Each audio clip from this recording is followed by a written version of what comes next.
Governor സർക്കാർ പോരെന്നതുപോലെ ഇപ്പോഴും നിലനിൽക്കുന്ന പ്രശ്നമാണ് റോബിൻ ബസ് ഉടമയുടേതും മോട്ടോർ വാഹന വകുപ്പിന്റെയും. വീണ്ടും പുതിയ പ്രശ്നങ്ങളിലേക്ക് വഴിതെളിക്കുകയാണ്. റോബിൻ ബസ് നടത്തിപ്പുകാരനെതിരെ പരാതി നൽകി മോട്ടോർ വാഹന വകുപ്പ് ഉദ്യോഗസ്ഥർ. റോബിൻ ബസ് നടത്തിപ്പുകാരൻ ഗിരീഷിനെതിരെ പത്തനംതിട്ട SP-ക്കാണ് മോട്ടോർ വാഹന വകുപ്പ് ഉദ്യോഗസ്ഥർ പരാതി നൽകിയത്. AMVI-മാരായ 2 പേരാണ് ഗിരീഷിനെതിരെ പരാതി നൽകിയത്. കൊല്ലുമെന്ന് ഭീഷണിപ്പെടുത്തിയെന്നാണ് പരാതിയിൽ പറയുന്നത്. പരാതിയെ തുടർന്ന് ഗിരീഷിനോട് ഇന്ന് SP ഓഫീസിൽ ഹാജരാകാൻ നിർദ്ദേശം നൽകിയിട്ടുണ്ട്. അതേസമയം പരാതി വ്യാജമാണെന്നും കോടതിയിൽ തുടർച്ചയായി തോൽക്കുന്നതിന്റെ പ്രതികാരമാണെന്നുമാണ് ഗിരീഷ് വ്യക്തമാക്കുന്നത്. മോട്ടോർ വാഹന വകുപ്പിന്റെ തുടർച്ചയായ പരിശോധനയ്ക്കും ബസ് പിടിച്ചെടുക്കലിനുമെതിരെ റോബിൻ ബസ് ഉടമ ഈ മാസം ഹൈക്കോടതിയെ സമീപിച്ചിരുന്നു. കോടതിയലക്ഷ്യ ഹർജിയുമായാണ് റോബിൻ ബസ് ഉടമ ഹൈക്കോടതിയിലെത്തിയത്. ഹർജി ഹൈക്കോടതി ഫയലിൽ സ്വീകരിച്ചിട്ടുണ്ട്.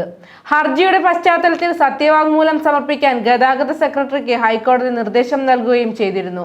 കേരളത്തിൽ സർവീസ് നടത്തിയ റോബിൻ ബസിനെ MVD നിരവധി ഇടങ്ങളിൽ തടഞ്ഞ് പരിശോധിച്ചിരുന്നു.